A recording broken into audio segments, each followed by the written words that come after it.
make some memories, so we could do it all over again every Sunday. Yeah, we could do it all over again. Yeah, we could do it all over, do it all over, do it all over again. Oh, yeah. I need that daylight sun.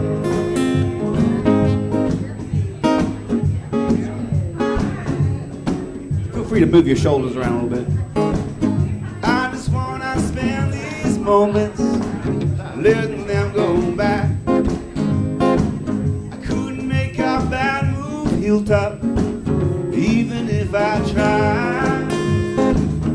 I just wanna hold this feeling forever if I can. All we need is you and me, Fallbrook, and some oxygen. Yeah, we can do it all over again. Sing with me. Yeah, we can do it all over again. Yeah, we can do it all over, do it all over, do it all over again. Oh,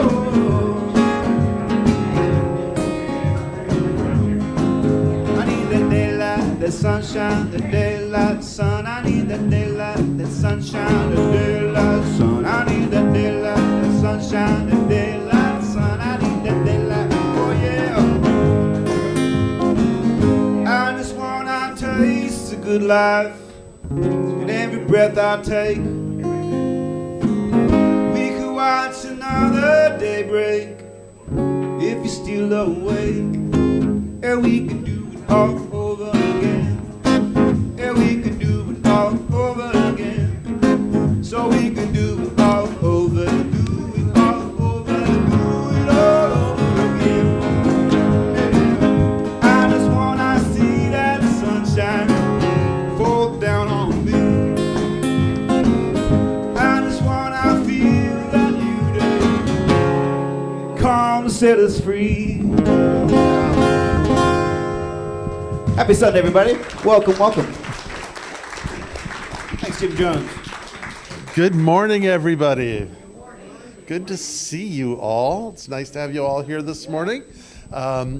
We have a feast in store, so I was going to say I'm going to try to make service quick, but that's not going to happen. It's just going to roll out as it does, and we'll see how my mind goes. But anyway, we do have a feast. I know that I don't think they can hear us because we have the microphones out there. I have a little head congestion in here, so I feel like I'm echoing in myself. Mike, you can't fix that. But anyway, so make sure you give some love to Ann and Meredith. They are just working away out there. And I think Mike was up. Anyway, so we're going to have a feast, and you're all invited. And if you brought something, fabulous. If you didn't bring something, fabulous. It's just, to me, the most sacred thing ever, the most iconic symbol of the generosity and the goodness of the divine as a table that is set before us where everyone is invited. That's my vision. That's my story. So that's what we're going to do today. That's our practice. So let's see. What do we got going on here? Couple things. One, I'll do all the announcements now. So first announcement is no one eats before service ends. So you might as well just stay for the last song, because that's how it's going to be. And if you're in the mood for prayer, please do not leave without the benefit of prayer. There's lots of ways that you can pray with us. You can talk to one of the practitioners and ask them for prayer, and they would be more than happy to sit down and pray with you. You can fill out a prayer request, and we pray with the practitioners, pray together every week on those, and so you can do it that way. Or you can see one of the practitioners. I see Paul's here, Liz is here, Terry's here, Annie's here. Somebody else is here. Here a practitioner, there a practitioner. So anyway, ask one of them, and you can either set up an appointment with them for counseling and practice, or myself, or you can just ask them for prayer today, or after service, about 10 minutes after service, and he will be doing a prayer circle in the Emerson room, probably after lunch would be my guess. Then if that, yeah, so after whatever, somehow or another. So let's see, what else is going on today?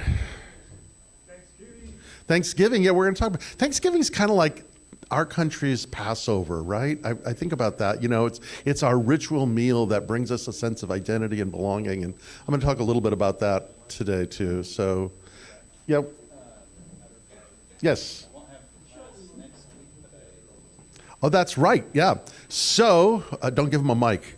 We're going to have lunch today. I'm kidding.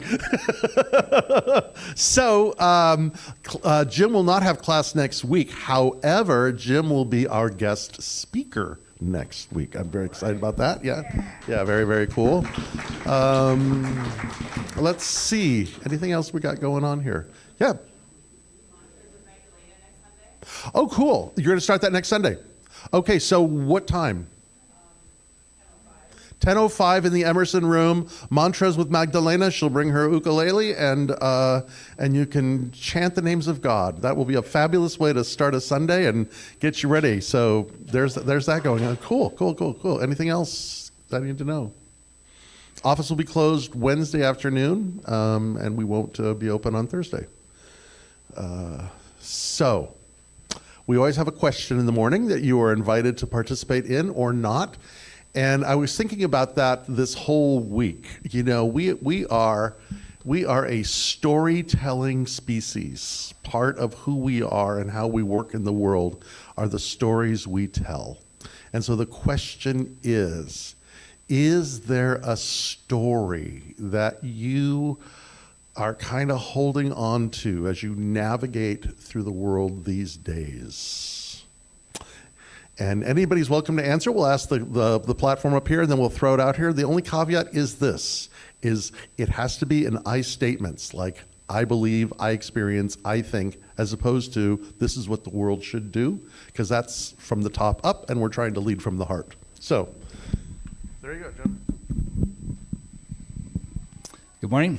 So, as most of you know, I come from more of a Taoist perspective, and one of the concepts within that is the idea of yin-yang, that things have a tendency to turn into their opposites. And so, in light of current social events, there seems to be a lot of chaos and confusion, and some people happy, some people sad. And I think that, again, there's another Taoist story about the farmer who lost the horse. The significance of that story is we'll see.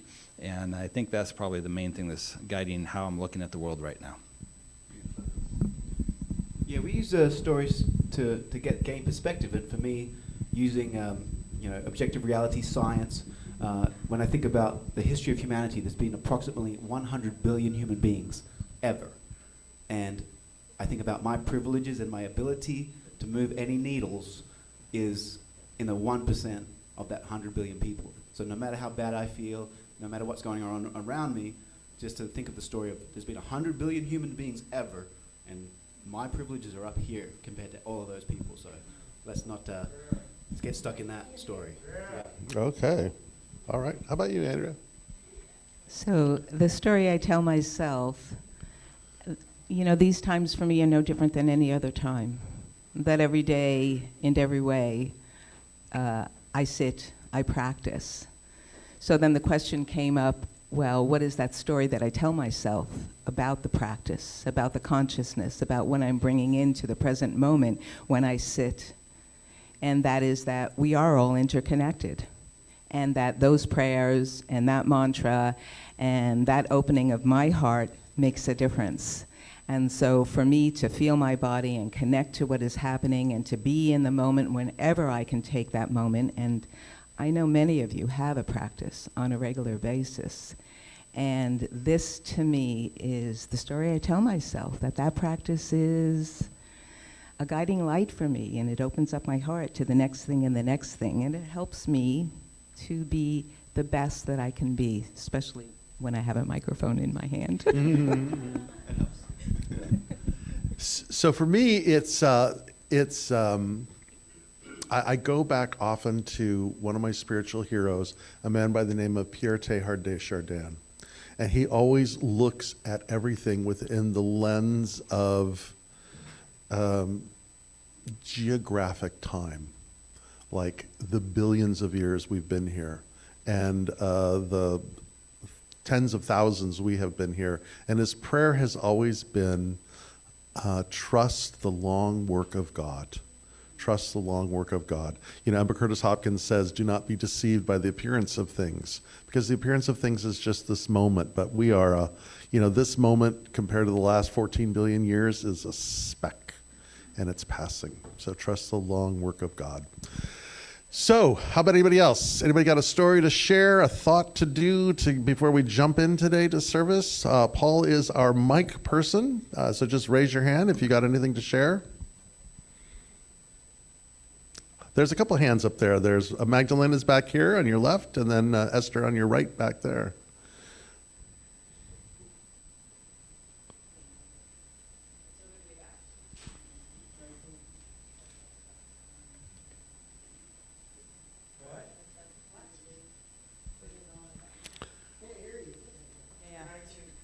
Just stand up and use your outside voice. I can do that. I grew up on a farm. There you go. Test. Okay, this is a little better. So I just got back from 2 weeks back from the Midwest where I'm from. So, and a story that I got to dance with was, I'm not like my family. I'm weird. I'm different. I'm outcasted. And this was like my first trip ever where I felt like, you know what? I'm pretty cool. I'm okay. I'm good enough. Right on. It was big. It was great. Good. Okay, Esther was in the back there, back corner there.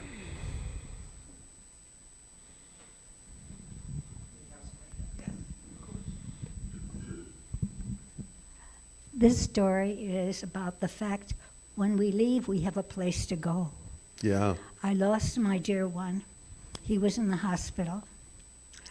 And I was told he was there, and I went and sat beside him, and I had my left hand on his hand and my right hand on his head. And I said, Regis, don't worry, honey. You're going to go to a better place. You're going to have a whole new body, and you're going to be happy. And you know what happened? Through my right hand, his soul left. Big throb through my right hand. Wow. Cool. So I Beautiful. knew he was going to another place and to be happy. Beautiful. Thank you. Thank you. Beautiful. Thank you, Esther. Hand claps. Yes. Anyone else? Anyone else got something? Jay, up here in the front. He's not sure. There he is. Lately, it's been Johnny Appleseed. I find myself trying to decide what kind of seed I'm going to plant at any given time.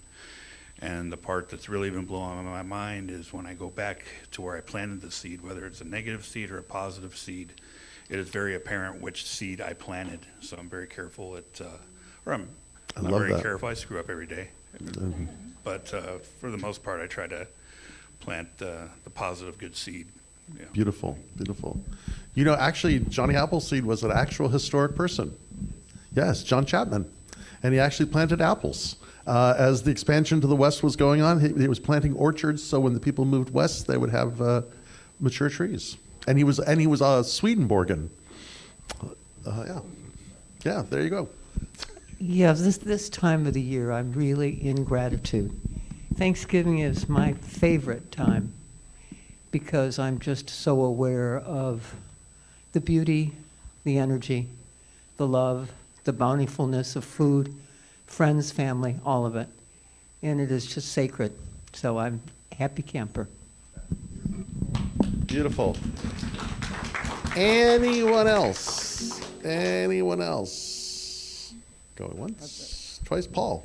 Yeah, I think whatever story I'm focused on, as far as my past and what I'm working on a level that could have had some trauma or any type of energy in my body, how can I face that story and use that story to help me evolve and grow as a human being that's less reactive, that's more loving, compassionate, and ultimately more forgiving.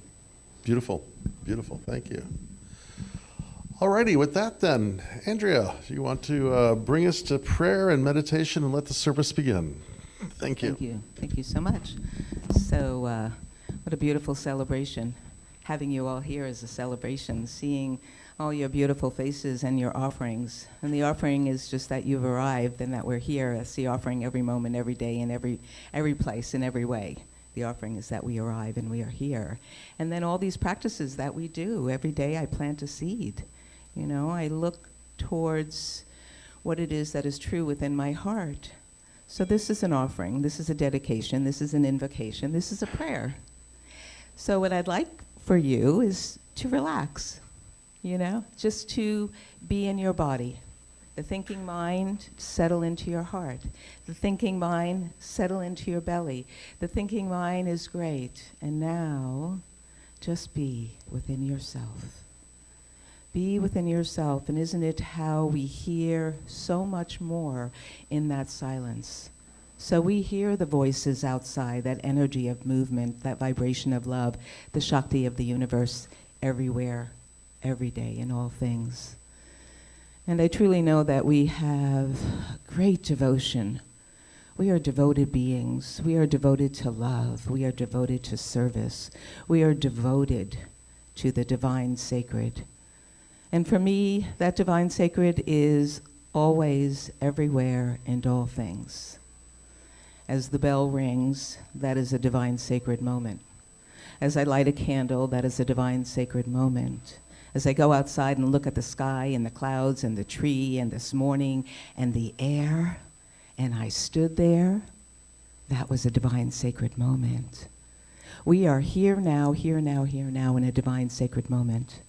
And as we unite our consciousness, because we are dwelling in this divine sacred moment, yeah, how beautiful that is. So we offer this dedication to each and every one, all sentient beings, here now, who have ever lived, who have ever been forth, coming forth. We offer this dedication of love, the sacred service of this practice, the practice of being present in this beloved sanctuary, your home, in your heart, a safe place to be exactly who you are, to love yourself, to love others. This is the moment. So I am grateful for this present moment. I am grateful for that divine beloved that shows up in all ways, in all things. I am grateful in that consciousness of the season of gratitude and how we can lift our hearts up by a smile and a prayer, so I offer that. Sing, smile, dance, hug, and love each other. Every moment, every moment, every moment. And that is what is happening here. The power of the spoken word is ever present, and it comes forth, Rev Guy, like woo, wings that fly in all levels and all dimensions. And it is true for music as well. It lifts our heart, it lifts our spirit, it lifts the song of our beingness. That is the sacred. That is the divine. She shows up in all ways, in all things. She is always present, beyond appearances. So how grateful I am to say this sacred word. How grateful I am to be in this moment with all that is here witnessing, as I am, what is unfolding and what continues to unfold. Blessing the service, it is done. Blessing the divine meal, it is done. Blessing the community that we are, it is. Rising the vibration of love in this sanctuary and beyond. Know it to be so. Your mind, heart, the gift that you are and we are matters. You make a difference. We make a difference. And how grateful I am that you are here and we are together. And so it is. So the reading is from John O'Donohue. It's a book, Beauty, the Invisible Embrace. It goes like this. If we could but turn aside the glare of the world and enter our native stillness, we would find ourselves quickening to new life in the internal embrace, in the eternal embrace. So now we'll do a 3-minute silent meditation, and I'll ring the bell. And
And with a grateful heart, coming into this moment.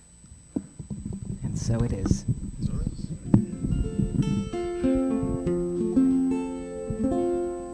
I'll play this song that I feel is appropriate for this time where it's getting colder, and I don't know what it's been like in Fallbrook, but Encinitas has been getting really chilly for me at least. And as we go into these cocoons of winter, it's a time for reevaluation of life, relationships, purpose. And this song is like ancient wisdom from the 1979 movie, The Rose.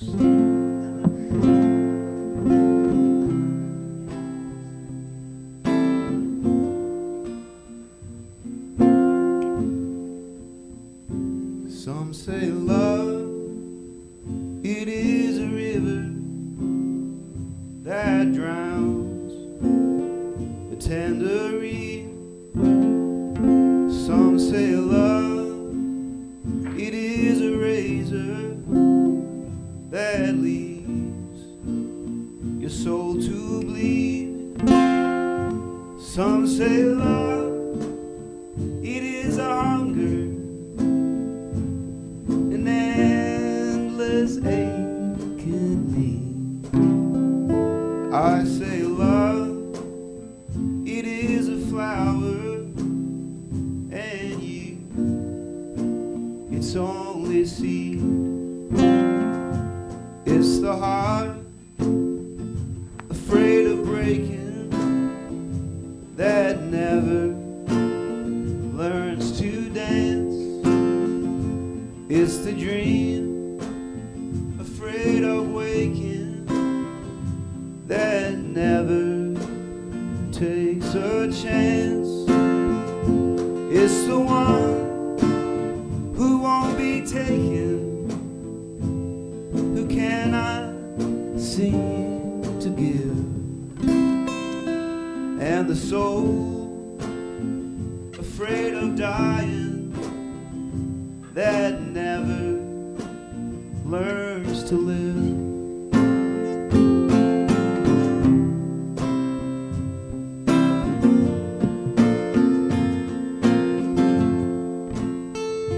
When the night has been too lonely and the road has been too long, and you think that love is only for the lucky and the strong, just remember, in the winter, far beneath the bitter snows,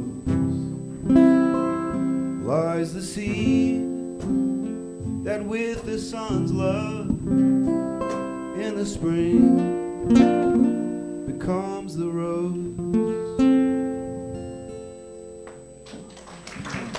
Bette Midler. Please welcome our Reverend Dr. Guy Williams. Thank you. What a beautifully poignant song.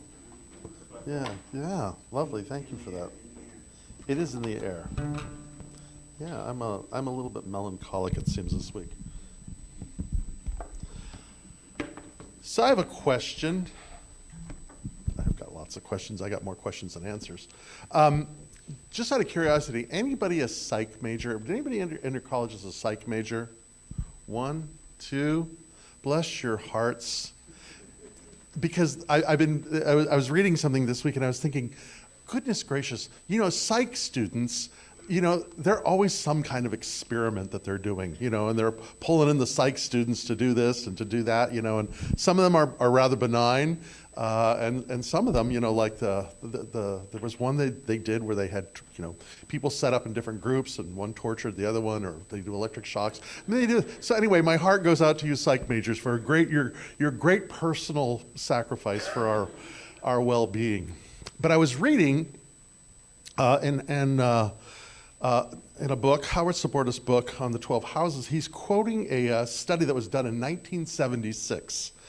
And what the experiment was is they got a group of students, 28 students actually, and they flashed them playing cards, like king of spades and six of hearts and whatever the case may be. There's 24, how many? 52 cards in a deck, right? So they were flashing them, and then they were asking people just to mark what they saw as they saw these things. And what was interesting as they went about this is, to a person, when they got to the six of spades, and you all know, you can all picture the six of spades, right? You know what color it is? Black, right? So what they did is they put a red six of spades in the mix and flashed it, and to a one, they all saw a black spade. They just, in their own mind, transferred not what they saw, but what they expected to see. You know the old saying, seeing is believing, is actually the opposite. Believing is seeing. Because we program ourselves to anticipate something, and that's what we begin to see. You know, the world in which we live is a reflection of our thoughts. And if our thoughts are somewhat not necessarily conscious, or if they're kind of like on automatic, because, you know, there's a lot of things to think about during the day, and some of them we just sort of revert back, you know, to the subjective part of our mind, because we're doing other things. You know, it's like driving a car. How many times have you driven home and asked yourself, how in the world did I just get here? Because I don't recall. You knew that you did it and you didn't break any laws or hurt anybody or anything like that, but just how the subjective will just kind of run things as how they are. What I want to offer is, so much of this is based on the feedback we give ourselves about the perception we have in the world that we see, for better or for not. Because sometimes we get stuck. And if we get stuck, then we can't move forward. We get limited. And often we get stuck because of a story. Salman Rushdie, the author, says this. He says, those who do not have the power over the story that dominates their lives, the power to retell it, to rethink it, to deconstruct it, to joke about it, and to change it at times, truly are powerless, because they cannot think new thoughts. So what he's saying is, if we feel powerless about changing the story, we're stuck, because our capacity to think new thoughts, to be more agile, to be more novel in our thinking, is limited because of the stories that we tell ourselves. You with me on this so far? And of course it doesn't relate to anybody here except the person sitting in your seat. But let's just kind of consider that for a moment, about things that we go about doing and where they are. St. Francis says it this way. He says, what you are looking for is looking. What you are looking for is looking. You know, because what we're looking for is usually anticipated, and so it's looking kind of for us to where we want to go. The challenge with that, though, is that we live at the consequences of those thoughts and those stories. We do that collectively, and we do that individually. And so, you know, what I just want to offer to you at an individual level, you know, stories that you may tell yourself about, you know, the stories about being afraid of living or dying hold us back from living. The stories that we're seeing, the stories of this, the stories of that, how those stories limit our capacity to fully engage in life. But what I also want to speak to is the stories that we tell ourselves collectively. We are living with the results of those as well. I was thinking about this week. In 1940, there was a Walt Disney movie called Fantasia. Anybody saw Fantasia? Oh, it's a fabulous film. So, little side note. So, Walt Disney, of all the things that he was also just a raging Mason, and hired a bunch of Scottish Rite Masons. And so there's all kinds of real interesting sort of Masonic things that are sort of woven into a lot of the things that he did. And one of them, really interesting, in the film Fantasia, is the story of the Sorcerer's Apprentice. Y'all remember that one? Yeah. So that was originally written as a poem by Johannes Goethe in the 18th century. You know, another one of these crazy Masonic esotericists. But it speaks loudly about kind of what happens when the story gets out of hand. Because for those of you who did not see that, the story of the Sorcerer's Apprentice, the sorcerer has to go on an errand or do whatever he has to do, and he leaves his apprentice into the sorcerer's workshop, and the apprentice decides that he wants to try something, puts the hat on and models it for himself into the cartoon. It's Mickey Mouse, and he models it, and he thinks he's just something, and he splits a broom, and then one thing happens and another thing happens. But what happens is it's like whack-a-mole, because everything starts going haywire, and every time he tries to fix it, it gets even more nutty. And so he tries to do something this way, and then something pops up that way, and he goes over to fix this there and pops up that way, to the point where there's just utter chaos going on, kind of like the world that we're living in today. This story that we told ourselves that we can control the world backfired. It backfired. It backfired environmentally. It backfired economically. It backfired politically. And so we find ourselves much like the Sorcerer's Apprentice, I think, in terms of something that Carl Sagan said. Carl Sagan used to talk about technological adolescence. And technological adolescence is the capacity to do and create wondrous machines and things, but lacking the emotional, spiritual maturity to work with those things, right? Hey, yeah, technology is a great thing until it isn't. Right? Until, there's environmental degradation because of things. Neoliberalism is a great thing until it isn't. Colonialism is a great thing, never, until it isn't. And all these things, and then we find ourselves in the world that we're in, and it's all because of stories we tell ourselves about the way things are. And the thing of it is the old saying that they say in recovery, the definition of madness is doing the same thing over and over again and expecting a different result. And so we keep thinking that these things can fix us, but they don't. And they just get worse and worse and worse. And we keep hoping that this will happen, but it doesn't. It's kind of like this difference between fate and destiny. Because, destiny is that thing that lures us, in Hinduism it is known as dharma.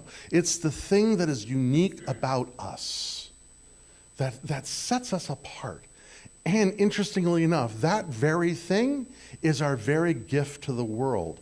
But if we remain unconscious to it, then we are fated to repeat the same stories over and over again, creating the same kind of relationships, only you're blonde this time or you're brunette this time, creating the same kind of jobs. I'm still miserable, but I get to pull levers instead of push buttons, over and over and over again. Carl Jung says it this way. He said, it's not a matter of proving the existence of light, it's not a matter of proving the existence of light, but of blind people who do not know their eyes could see. It's high time that we realize it is pointless to praise the light and preach it if nobody can see it. It is much more needful to teach people the art of seeing. So it doesn't matter how much we pontificate about the light and the goodness and the grace and all those kinds of things. Really, the invitation is, how we mentor each other into the art of seeing. You with me on this? You see the subtle difference? Yeah. So that's kind of what we're doing. Our job is not to save the world. We can barely save ourselves. Our job is to live that destiny, that thing that is unique about us. And so the quest is, how do I do this? Where do I find that? What do I do? But what I want to offer is this. So something that Paul Tillich says, I'll just throw this in because I have the quote down here, but I love it. He says, so let me qualify something here. So Paul Tillich wrote in the 50s, and he was brilliant. And he was just one of these incredible German philosophers that came over, and he was a public theologian, and I just admire him. And he wrote in the 50s, and in the 50s the language was really archaic and somewhat even misogynist. And I don't think that he was that person, because he was a really open, loving person, but he wrote that way. So I used to always try to edit these things as I go along, but I just figured I'm going to read the words. And if you're uncomfortable with them, then like I said at the beginning of service, there's practitioners who you can meet and pray with to work through whatever gets triggered. So Paul Tillich says this. He says, man is asked to make of himself what he is supposed to become to fulfill his destiny. Yeah, that's a mouthful of hymns. But it kind of speaks to the thing, we're all called to do something that is uniquely ours. It's an amazing universe that we live in, I think. Absolutely incredible that this divine presence, that is that force of unrelenting love, has such novelty, agility, in all creation. This intelligence that is luring us into greater experiences of who we are and what we are, it's not that it is unlimited, because unlimited is a really dangerous place to be, because it breeds a level of anxiety. But more, it's about working with what is ours and what is ours to do. That's the trick. That's the trick. It's not to transcend our life and get out of it, but it's to fully integrate our life. The path, I got a secret for you. The path of mysticism is not the path out of the body. The path of mysticism is the path into the body. It's how we reinvent, rehabilitate, re-energize, re-engage, all those kinds of things.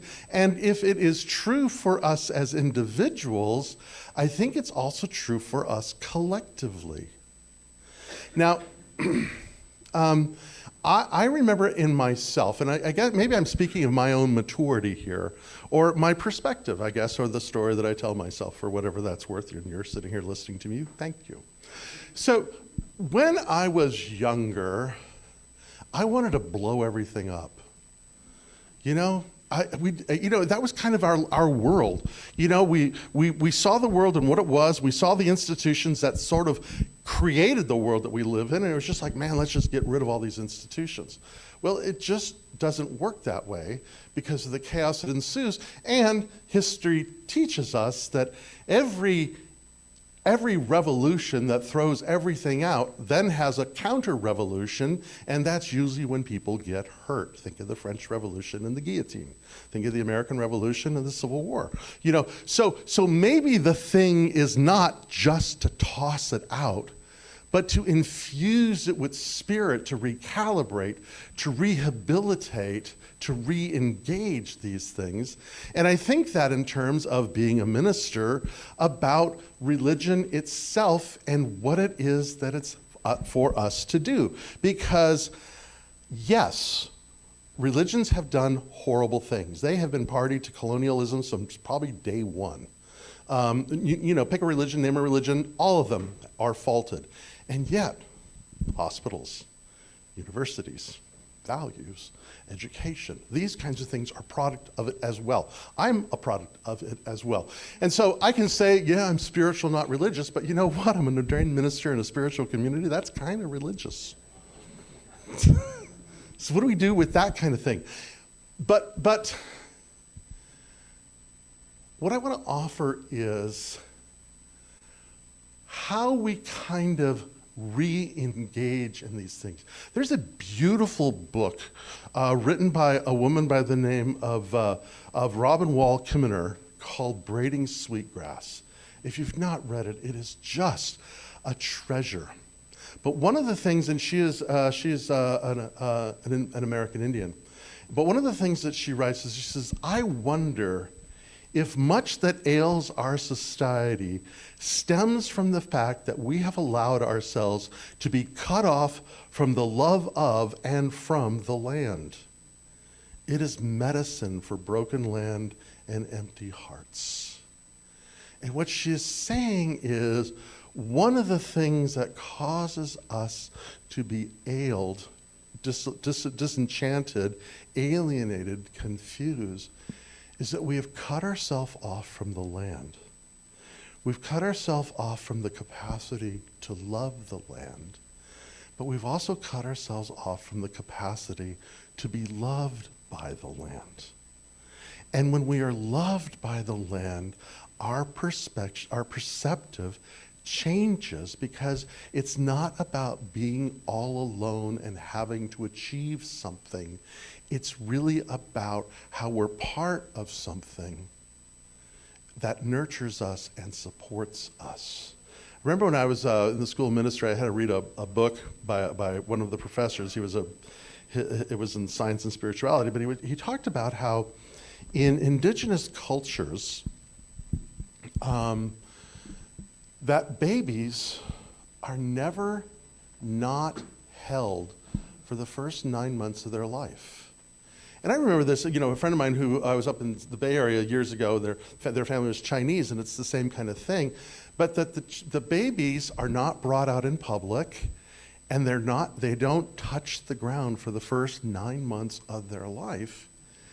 And what happens is the child grows up always held, always embraced, always feeling the warmth and the nurturing of the parent that is there. And so they grow up with a different perception of how they see the world, as connected to it, supported by it, loved by it. Very different from Dr. Spock, who used to say, let them cry themselves to sleep. You know why the child stops crying when you ignore them? It's because they despair. It's not that they've simply grown tired, that they've given up. Just as a thought. And so, how do we rehabilitate these institutions?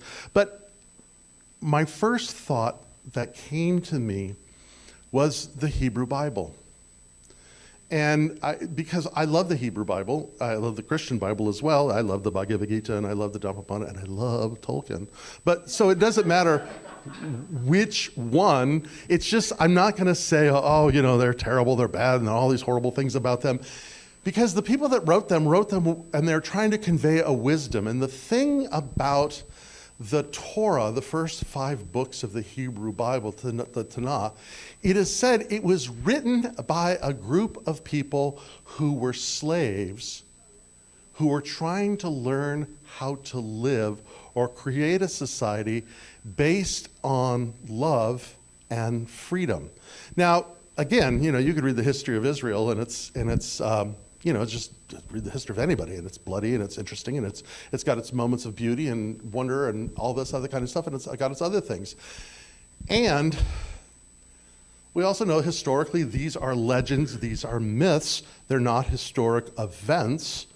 There's about as much historic authenticity in the book of Genesis and Judges as there is in Lord of the Rings, and that doesn't make them any better or worse. It's just simply we are storytelling people, and these are stories to convey certain things. But there's an interesting thing about the destiny of who we are come to be and how we do the things that we're called to be that is in that story that's woven there as to what our purpose in life is.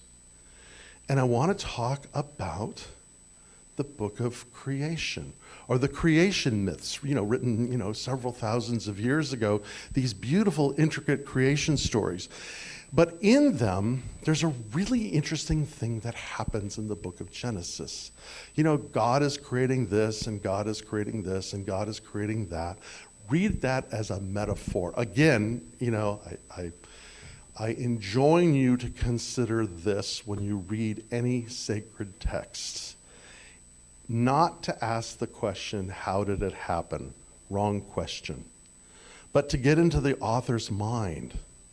Not how did it happen, but what did it mean? What did it mean? And so what does this creation story mean? Well, one of the things that I think it means is that this divine presence in this Adonai, God, is absolutely delighted in its creation. It creates and it says, this is good. And it creates some more and says, this is good. And creates some more and says, this is good, this is good, this is good. And then it says, and on the seventh day, God rested. And that was so important that it became part of the law of how to live in a society, because it's written there in the Ten Commandments, or whatever that is. It is in the Ten Commandments. I think it's in Leviticus or Deuteronomy. It's in a couple places, isn't it? Keep holy the Sabbath. But on this day, you are to do no work. Your wife is to do no work. Your kids are not going to do any work. Your servants are not going to do any work. Your animals aren't going to do any work. Nobody's going to work on that day. God rest, we rest. Well, why is that? What? God didn't get tired or bored or lost or confused. God did not rest because God needed a break. God rested so that it could enjoy its creation. To be in the experience that this is good. And the story that we tell ourselves in this world is the antithesis of that world. Because the story that we tell ourselves in this world is if some is good, more is better.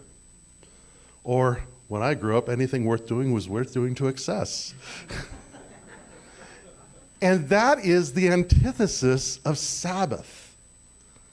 Because Sabbath is the capacity to pause and enjoy. And that, I think, is the thing that we're being called to do. And what a beautiful holiday that we have, an institution that we can rehabilitate. Because instead of going nuts and overextending, and I used to have friends that would, on Thanksgiving night, honest to goodness gracious, it was their family tradition, they would go and they would camp out in the parking lot of the mall so they could be first in line for the Black Friday sales. Yeah, nuts, right? But how many of you guys are at Amazon doing? So the question is, how do we unplug? And when we unplug, what do we do with ourselves? Because, something that Abraham Joshua Heschel says is this. He says, the Sabbath is designed to remind us that we are free. So anything that we are enslaved to, we should restrain from on that day. Meaning, what are the things that distract you? You don't send emails about work when you're resting. You enjoy it. And we enjoy it through the land. We allow the land to love us as we love the land. Because something magical happens if we allow ourselves to pause and enjoy as a spiritual practice is that we find ourselves less inclined to feel disenchanted, disillusioned, alone, separate, or afraid. But we begin to find ourselves connected, participating, supported by something greater than ourself. What I'm talking about is the practice, the virtue of reverence. Reverence is a quality that is cultivated that allows us to be in a place of amazement, wonder, and awe when we stand in something that is greater than ourself. It's when we experience, as Ralph Waldo Emerson says, genius in limitation. When we come to a place that says, I can just pause here and be in amazement, wonder, and awe. And Abraham Heschel, going back to him, says that we should find part of every day to be in amazement, wonder, and awe and surprise. And if not, we are being dictated by a story that may not necessarily be helpful for us. So, Randy Woodley, he's a Cherokee author, says this: the universe is a system of sacred circles, all related, teach others, all needing each other. Let me try that again. The universe is a system of sacred circle, all related, all teaching others, all needing each other. We are never alone. And so my invitation for us on this Thanksgiving is to simply realize that we are part of a great circle. And yeah, we may have lost the plot, but we can find the plot again. We may have lost the way, but we can find the way. And it's easier than we think. It is simply pausing and enjoying, taking it in. It's allowing ourselves to love the land that gives us life and to let the land that gives us life love us back. Thank you. Happy Thanksgiving.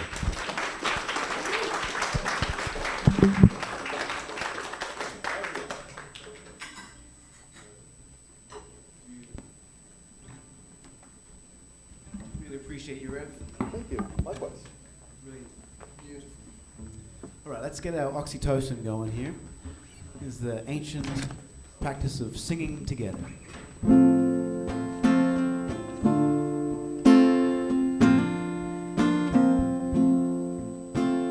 I am the light, I am the light, I am the light in this world again.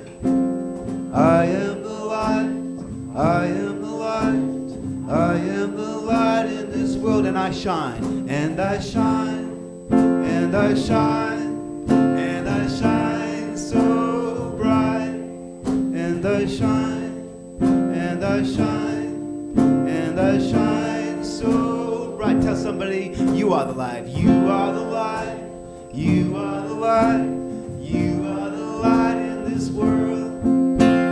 You are the light, you are the light, you are the light in this world, and you shine, and you shine, and you shine, and you shine so bright, and you shine, and you shine, and you shine so bright. We are the light, we are the light, we are the light, we are the light in this world. We are the light, we are the light, we are the light in this world, and we shine, and we shine, and we shine, and we shine so bright, and we shine, and we shine, and we shine so bright. I am the light, I am the light, I am the light, I am the light in this world. I am the light, I am the light, I am the light in shine, and we shine, and we shine, and we shine so bright, and we shine, and we shine, and we shine so bright. We are the light. We are the light. We are the light. We are the light in this world. One more time. We are the light. We are the light. We are the light in this world. Oh, you shine so bright.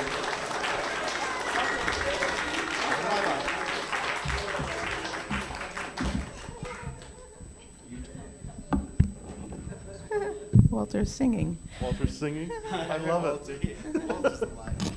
Well, thank you so much for the light, for the love, for the words, for the power of the word, the power of the spoken word. Woo! I feel like we're in church. Woo! Whoopee! We are in church.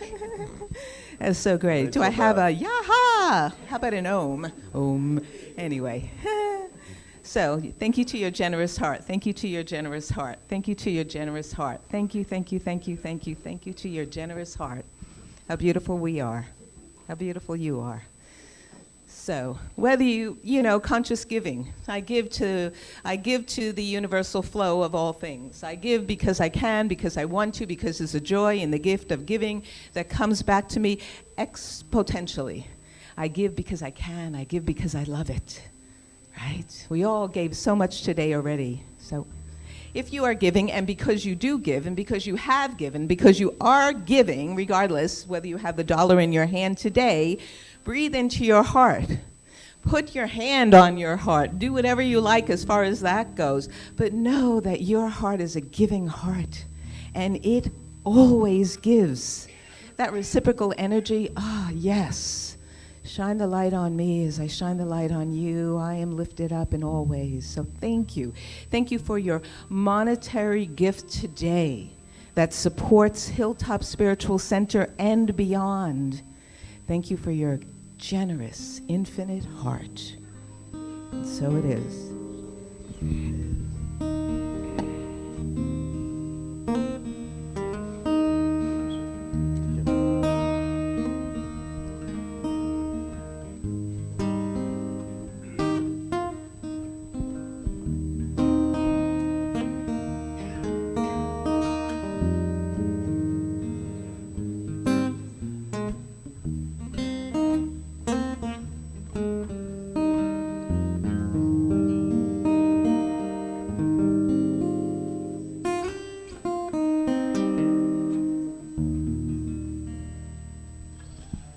So thank you all for coming today, and if you brought food, thank you for bringing it, and if you did not bring food, thank you for eating it.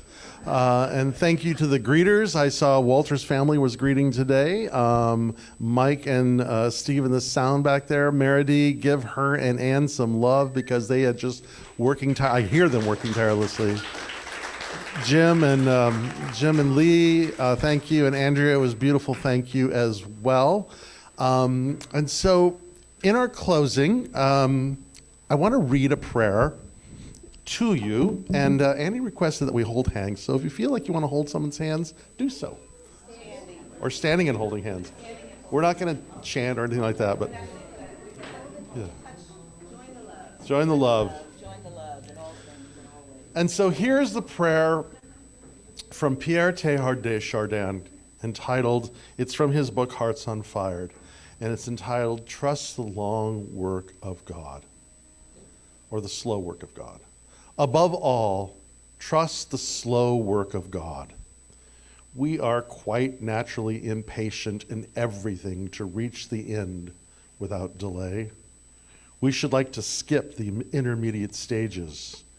We are impatient of being on the way to something unknown, something new. And yet, it is the law of all progress that is made by passing through some stages of instability, and that it may take a very long time. And so I think it is with you. Your ideas mature gradually. Let them grow. Let them shape themselves without undue haste. Don't try to force them on. as though you could be today what time, that is to say, grace and circumstances acting on your own good will make of you tomorrow. Only God could say what this new spirit gradually forming within you will be. Give this divine the benefit of believing that its hand is leading you, and accept the anxiety of feeling yourself in suspense and incomplete. And so it is.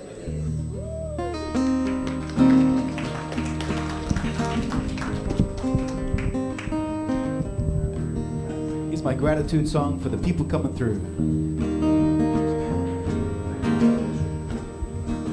Like a rev guy.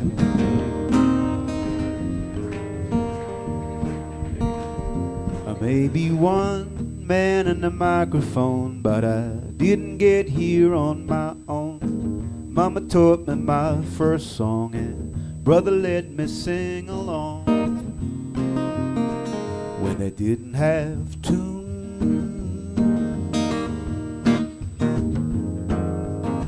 we hear it every day. This world has gone astray. They wanna be the first to tell you it's getting worse. But what they don't tell you, there's people coming through, coming through, coming through.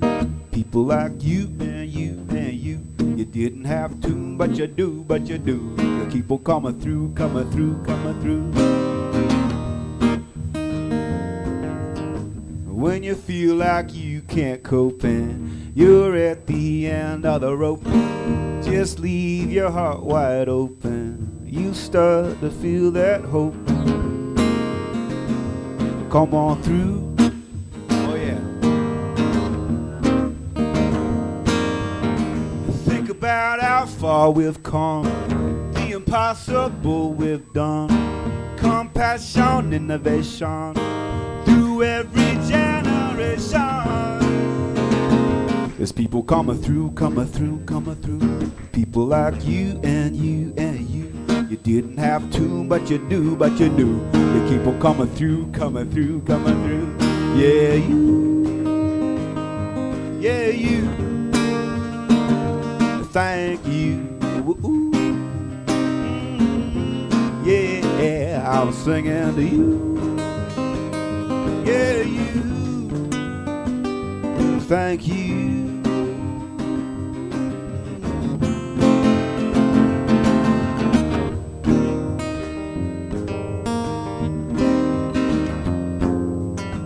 To the teachers and creators, to the givers and caretakers, enterprises, 9 to 5ers, we're all just earth survivors. And I feel alive now, yeah. To everyone who helped me along, who listened to my song, who made these strings I strum, and who made this microphone. I know who. It's those people coming through, coming through, coming through. People like you and you and you. You didn't have to, but you do, but you do. You keep on coming through, coming through, coming through. Yeah, you. Hey, you. Thank you.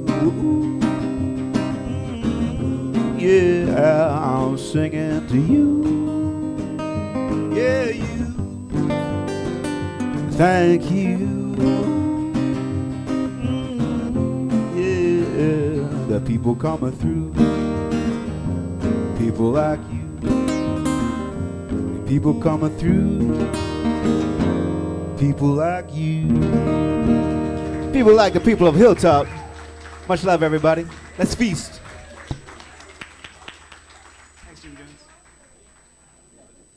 And you've been so many places, I guess it must be so. But still I cannot see if the savage one is me.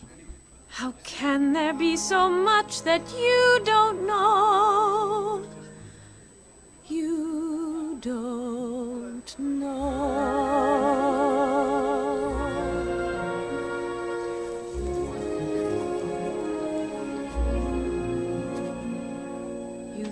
think you own whatever land you land on. The earth is just a dead thing you can claim. But I know every rock and tree and creature has a life, has a spirit, has a name. You think the only people who are people are the people who look and think like you. But if you walk the footsteps of a stranger, you'll learn things you never knew, you never knew. Have you ever heard the wolf cry to the blue corn moon, or ask the grinning bobcat why he grinned? Can you sing with all the voices of the mountain? Can you paint with all the colors of the wind? Can you paint with all the colors of the wind?